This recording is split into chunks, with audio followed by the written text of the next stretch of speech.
جب بیت المقدس کے اندر انبیاء جمع ہوئے معراج کے سفر میں، اور وہاں پر بھی انبیاء نے بھی تو ایک کانفرنس کی تھی،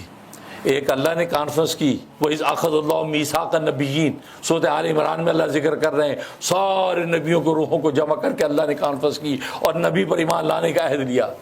وہ ایک الگ تفصیل۔ پھر بیت المقدس کے اندر سارے نبی جمع ہوئے، وہاں کانفرنس ہوئی اور ہر نبی نے تقریریں کی باری باری،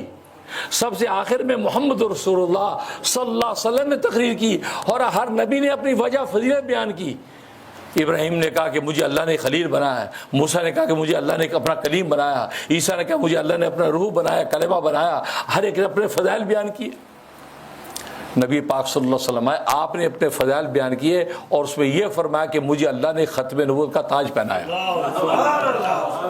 مجھے خاتم النبیین بنایا، یہ بات کہی، حالانکہ آپ آخری مقرر تھے۔ جیسی آپ کی تقریر ختم ہوئی، حدیث میں آتا ہے کہ ابراہیم علیہ السلام اٹھ کے دوبارہ اسٹیج پہ آ گئے، اسٹیج پہ دوبارہ آ گئے، کہ لوگوں اب ہمیں پتہ چلا کہ اس رسول کو محمد کو ہم سب پر فضیلت کیوں دی گئی، اس لیے کہ اللہ نے تو اس کو خاتم النبیین بنایا ہے، اس ختم نبوت کی وجہ سے ہم سب کے اوپر فائق ہو گیا۔ یہ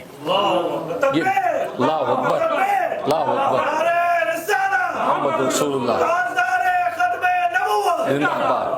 ابراہیم خلیل اللہ علیہ السلام دوبارہ آ کر اس بات کا اظہار کر رہے، اوہو اب پتہ چلا